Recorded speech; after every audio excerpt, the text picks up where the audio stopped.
नमस्कार. माझं नाव रवी नंदू दुबे. मी Ellora natural seed private limited Chhatrapati Sambhajinagar Aurangabad इथून आलेलो आहे. आपण एका शेतकऱ्याच्या वावरात आहे ज्यांना आपण एक प्लॉट दिला होता एलोरा सुकन्या 10-16 म्हणून भेंडीचा. तर त्यांचं नाव वगैरे त्याची माहिती वगैरे परिचय वगैरे आपण जाणून घेऊया. नमस्कार काकाजी, नमस्कार. तुमचं नाव वगैरे सांगा. बद्रीनाथ नामदेव खराटे, पिंपरी देशमुख, तालुका खामगाव, जिल्हा बुलढाणा. तुम्ही कोणती व्हेरायटी लावली होती?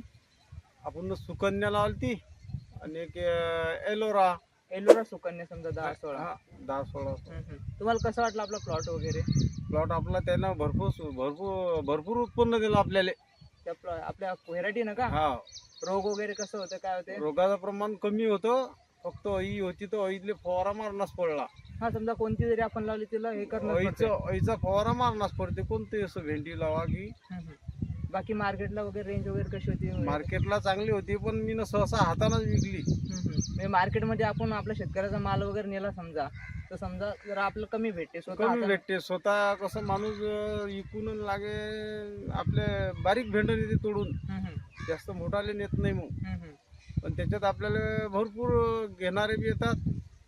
आपलं नाव बी होते का कुठली आहे बाबा, पिंपरी देशमुखची आहे, एलोरा कंपनीची आहे, असं म्हणून आपण विकतो त्याला. अदर शेतकरी पण विचारतात. हा, भाव वगैरे कसा काय भेटला? भाव 60 रुपये किलो गेली ते.